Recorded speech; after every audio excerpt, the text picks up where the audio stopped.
This is Agent versus Lender. Let's get ready to rumble! If you're a top real estate agent, broker, lender, or coach, this is your podcast.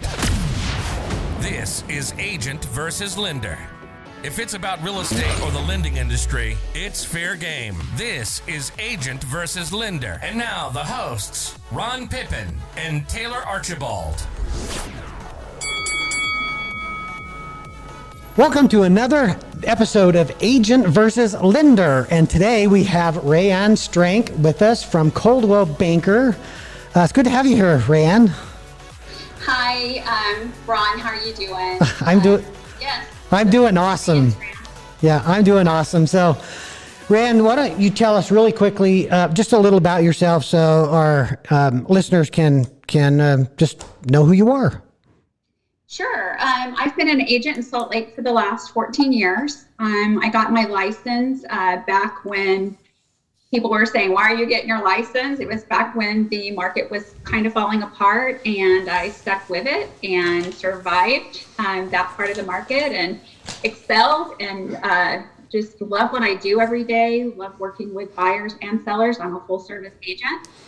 So I have on the more personal side, I have 4 kids and a husband, and I live in Draper. Awesome. Draper, Utah, just in case somebody's outside of Utah. Yeah, we don't want to confuse everybody with all the other Drapers. That's right. So, Raeanne, I've known Raeanne for, I don't know how many years, quite a few years now. Good friend. She's an awesome real estate agent, comes with my high endorsement. So, and she's done really, really well. But it's not without some struggles too. So let's talk today with Raeanne about this past year, about some wins, some successes, and some struggles that she's had, and maybe that can, and maybe some things that she's done that might be able to help you if you're an agent that you can use in your business as well. So let's talk let's first start off with, so how did your year go? Well, I have a lot of adversity, as everyone else, this last year in 2020. And looking in hindsight, I also had some successes that came through this last year.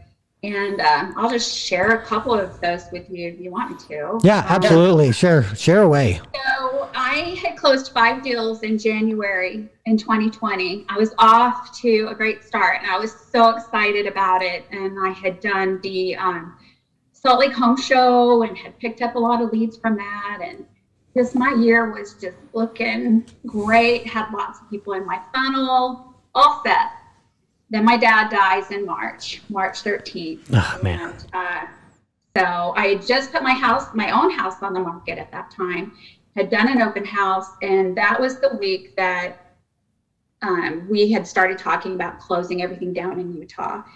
And so things were kind of starting to shut down, but I had 20 people show up to my open house. So I thought, no big deal, Then my dad dies at the end of that week. So I go to Texas for his funeral, and then I get a phone call from the agent on my own listing, and he's like, my client just found out she may be losing her job, and I think we're going to pull out of contract. I don't know what's going to happen, but I'll let you know in a couple of days.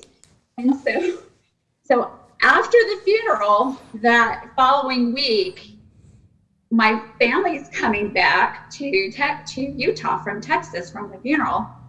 They're in the air, and we have an earthquake, which sends their plane back to Texas, and then they stay another night, and then they end up going back out. And it wasn't as horrible as we all thought it was. But then I actually had a house that I was selling that it did end up affecting the garage, and it kind of affected the sale a little bit. It's something we had to negotiate later on, but that was something that I had to deal with that we didn't even know about. So yes, the earthquake did affect things, but we didn't know how much at the time. So it's, when you're talking about this, sometimes I think it's really nice for us that's in the industry to be on that side of the fence, because then we understand what the buyers and sellers are going through. Yes.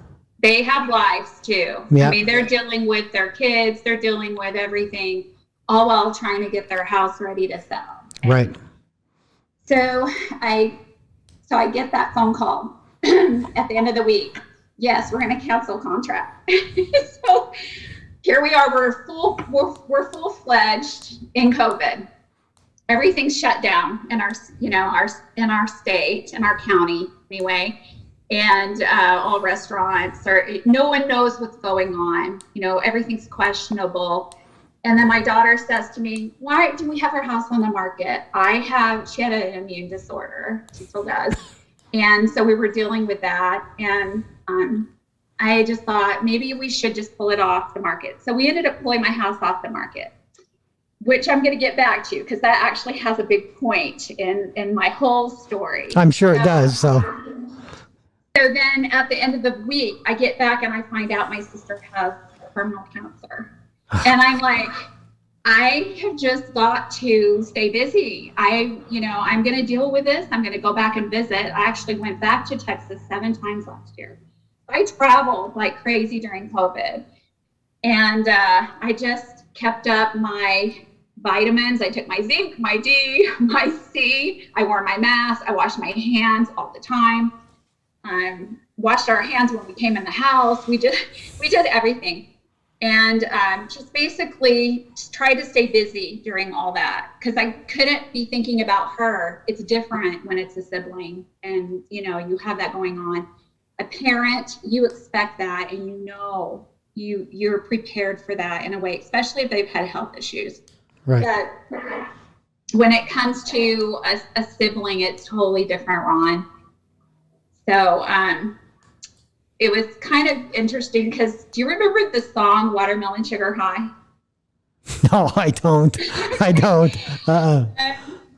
It's on Styles, and it was kind of like my song I would go to that would like make me forget about everything. It was just a happy. The subject's not very nice. If you go back and you listen to it, you're kind of like, my kids probably shouldn't be listening to this song, but I love that song, and it really carried me through because it just pepped me up and just made me think of all these great times, when I was a kid with my sister and everything. So it was kind of like my go-to song. And then I'll circle around to that later. That also has an end in my story. But anyway, so I'm dealing with all this adversity, and I'm thinking, I just need to work. And I came across this saying that is by Francis of Assisi.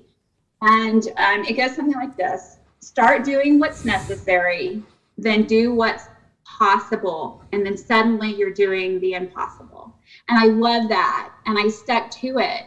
And I ended up having a fantastic year, even though I was dealing with all this. Good for you. You know what? Sometimes it's not how many times you get knocked down, but how many times you get back up. And that's a classic example of that. Exactly. And so things just kept falling down, but I just kept persevering. And for instance, shortly after we found out my sister had cancer, we had a fire on our mountain. It actually happened in Lehigh, but it was at the top. And on the other side of that mountain is where I live, on South Mountain in Draper. So it was literally in our backyard. And as fires go, you never know, what direction the wind's going to take it, how out of control it's going to get, how many miles it's going to destroy. And so I'm like, okay, we got through that. And thank goodness the houses in Lehigh were untouched. It did destroy quite a bit of land, but I mean, thank goodness, they were able to control that fire because there were houses not even probably 100 yards away. I mean, it was really close to those homes. So that was just another thing. And I hate to count all the bad things, but you kind of have to look at that and say, I survived that. We survived this, Yeah. And then after that, my sister did pass away at the end of June. And, it with funerals brings great times with your family. You get to go see them. You get to see people you haven't seen in a long time. And so even it was kind of interesting because my dad's funeral was the last funeral that they held in Texas. And my sister's was within that first week that they opened funerals back up. So we were really blessed to be able to celebrate their lives and not have to put that on hold, because I know a lot of people had to deal with that last year. But anyways, went through her funeral, celebrated her life, and then just kind of moved on from there. So I had a lot of adversity. Wow, I'm going to say that was a lot in just 1 year. It's short, yeah. In a short amount of time, you had a ton. So how did you get through all this? Yeah, so I just really dove down, got into my work, and I ate a lot. Yeah, like all of us.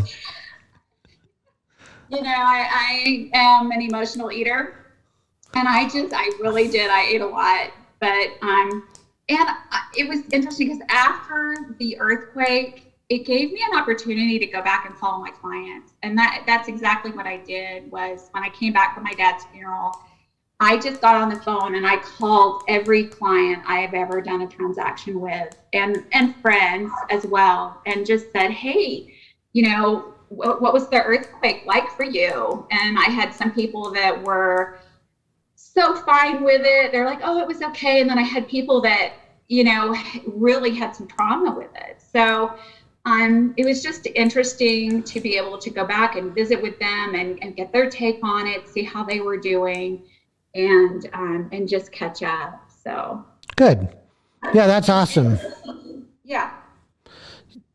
Yeah, having taking the opportunity to get hold of your past clients, it's a golden opportunity, because sometimes when you call past clients, sometimes you don't know what to say to them, and so things like that are perfect opportunities to reach out to our past database, because most of us don't talk to them very often. And I'm sure you've heard that most people would use the realtor again, but most don't. And it's not because they wouldn't, it's just that they forgot who they were. I would have to say there are a lot of realtors, especially new realtors, that don't know how to proceed with that. And I mean, I'm guilty of that. I'm not anymore. I would say 90% of my clients come from referrals from my SOI, from past clients, and from my past clients coming back to me and doing repeat business. And I really owe that to keeping up with them. I do client events. I give them Christmas gifts every year. Some other agents like to give gifts at other times of the year because everybody's bombarded with Christmas gifts and cards at Christmas time. But I don't know, I'm just kind of traditional. Maybe I'll change that up later, but that's just something that I really like to do. I do a magazine that I send out to my clients every month, just as a reminder. I try to call them once a quarter, and then I definitely do an event so that I can see them, and usually have a really good response to my event. So good, that's awesome. So were you able to do events?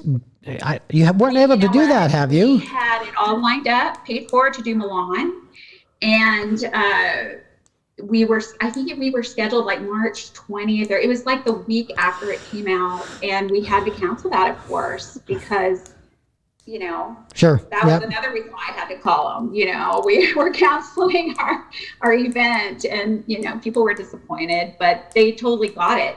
And at that time, everything was so new to the closing. Those things that they were kind of like, well, we kind of figured everything was so uncertain at that time. We just didn't know what to expect. So, but back to calling clients, I actually had 2 clients that were from New York, and it was interesting to call them and talk to them about, you know, their family and what they were dealing with in New York. And so that was good feedback to kind of hear. And I really expected like them to like have these horror stories, but they were like, no, everything's fine. Everything's good. All of our family's doing great in New York. They're staying safe. And So it was interesting to get that take on it. So through all this,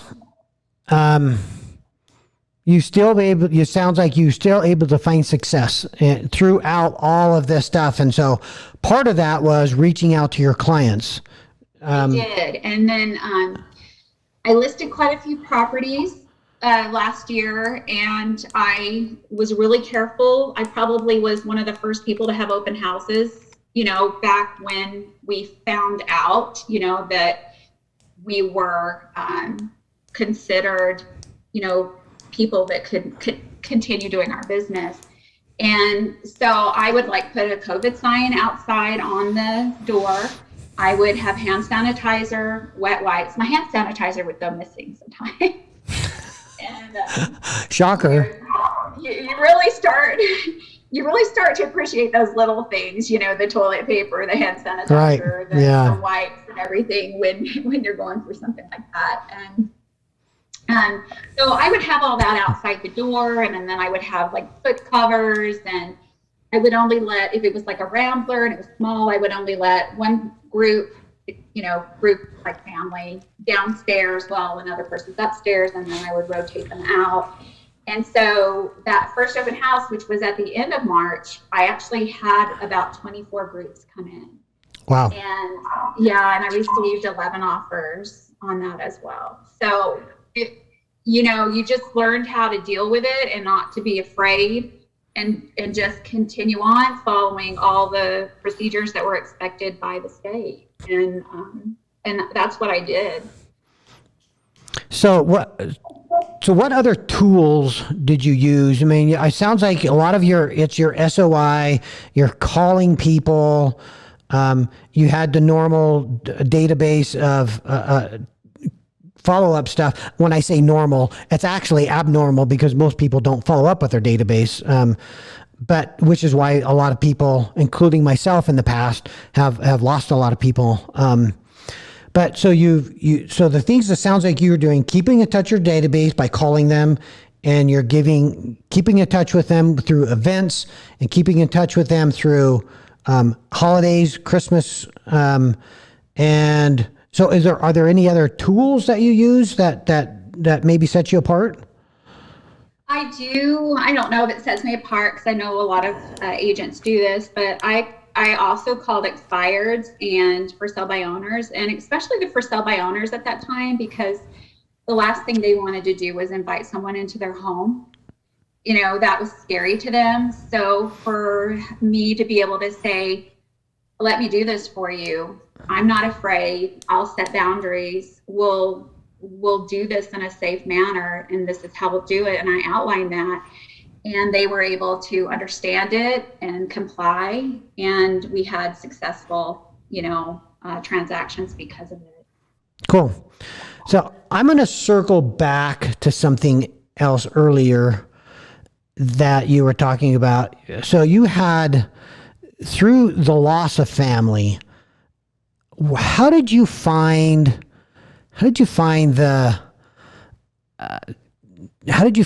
enough strength to get up and just start going again? I mean, when you lose a parent and then a sister, and then you have all these other weird things that are happening, I mean, that's enough to just put somebody down. So where did you dig? I'm assuming you just dug deep, but where did you find that from? I did dig deep. I just really reached out to my clients, and it's funny because your clients really become your family, and they become your close friends when you are a person that is from out of state. All my family's in Texas, and so it's not like I can run over to them and talk to them. When you are from out of state, and although I've been here 20 years, your roots aren't here. And so your friends and your clients do become your family and friends. And so I think that I just really relied on them. And then I just dove into my business. And then on the tail end of that, looking back, I had done 9.6 million in transactions last year, about 28 transactions. Nice. I mean, and I had some personal goals. When I got halfway through the year, I'm like, wow, I might be able to make the top 500 realtors, whoa, that would be kind of cool. And I missed it last year by probably, I think it's 800,000 is what I was last year or the year before for 2019. So it was kind of my goal. And then this last year in 2020, I missed it by 40,000. You had to have done 10 million. And I was like thinking, if I just sold my own house, that would have been one more. So to circle back,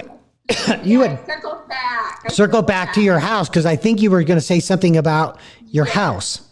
That is exactly what I was going to say. So, but I'm not letting that fail me. This year, I have decided that my goals are more personal, like, paying off my house and not necessarily setting goals to be top 500. If I make it, that's just icing on the cake.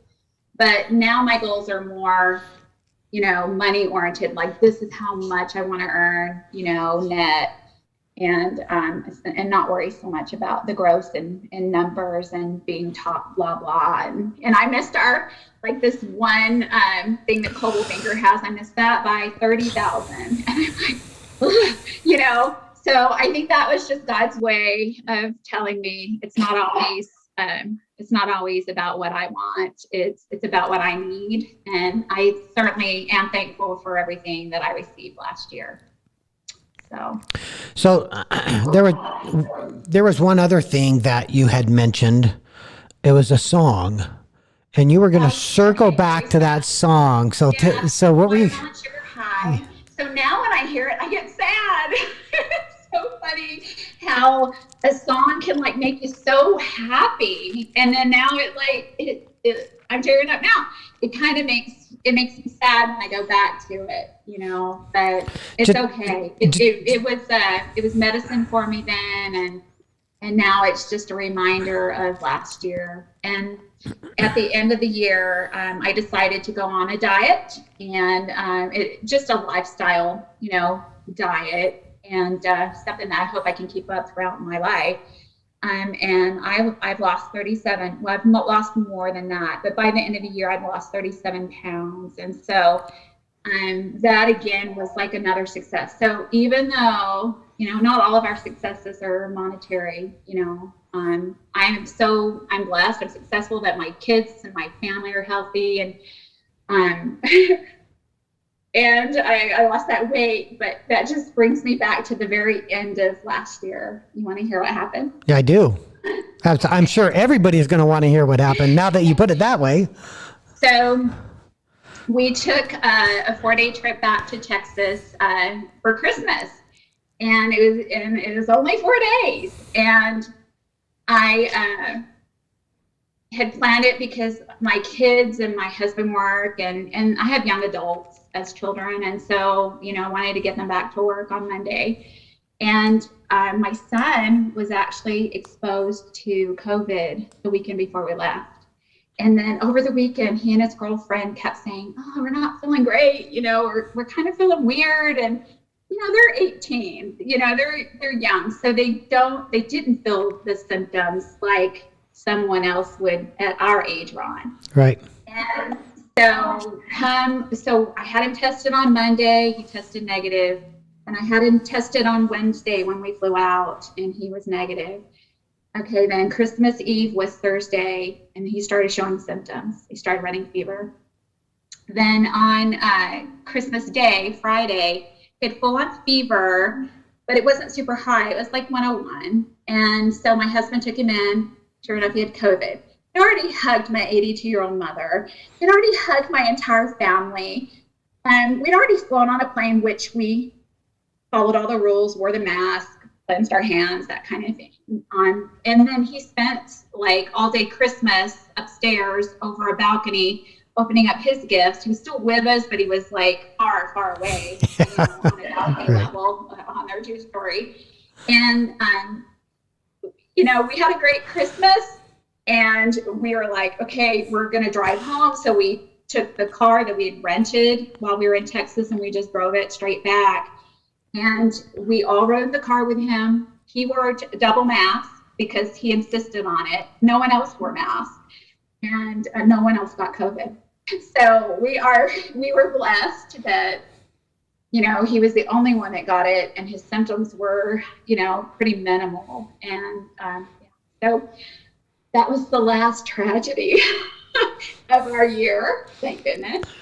But we did survive COVID. So. Good. So 2019 or 2020 was a year that you are glad to have behind you. So how's 2021 looking? 2021's looking great. I have just closed 2 here in April, and I have 2 more pending to close in April. So I'm excited, and I hope everybody has a successful year this year. There's no reason why we can't. I mean, we just need to get in there and see opportunity, be fluid. Yeah. Amen to that. I hope we all have a great years. And that's really inspiring story. It's just like somebody that has just been kicked a lot, and through it all, you continue to get up and you continue to fight, and you made it through it. So congratulations to that. That's an inspiring story for all of us. Yes, I'm glad 2020 is hindsight. Yeah. Sure. Well, is there anything else any words of wisdom you want to leave with us before we wrap this up? I just want to say, everybody, get out there, do your best. You can do it. Don't let things hold you back. Again, be fluid. I think in this industry, agents have to be. I know it's a tough industry right now with the buyers. I definitely, from probably March on, I was dealing with a lot of multiple offer situations with my buyers, and I lost 2 buyers last year because they had written so many offers with me that they were just like, we need to take a break. And they've come back this year, but we're still in that same market. So I'm doing things to kind of work around that and not have to deal so much with multiple offers. And so, yeah. Cool. Awesome. So if somebody wanted to get hold of you, what's a good way for them to reach you? Well, they can certainly call me. My number is 801-888-4525. It looks like a toll-free number, but it's not. So I think I have a hard time when I'm like cold calling people, because I think they're scared to pick up the phone because they see that 888 and get a little fearful. But that's funny. Free number. And you can certainly reach out to me on my website, utahhouses.com. My email's on there as well. So. Cool. Thanks so much, Raeanne. I appreciate talking to you, and I appreciate you being willing to just give back to your community and to our real estate community, and just inspiring people to do their best. I appreciate that. Yeah, you're certainly welcome. Thanks for having me on, Ron. You're welcome. And if you want to get hold of me or my team, you can call us at 801-628-7667. And if you would be so kind to leave us a review on Apple or on Stitcher, 5 stars, we love those. Feel free to do that as well. And we'll talk to you next time on Agent versus Lender. You've been listening to Agent versus Lender. We put it all out on the table, as you can clearly tell, but that's what makes us unique. We hope you've gotten some useful and practical information from this show, and we'll be back soon. But in the meantime, hit us up on Facebook at Pippin Team or Ron Pippin, on Instagram at Ron Pippin 9002. If you have questions or comments, email Ron at thepippinteam.com. This is Agent versus Lender, signing off.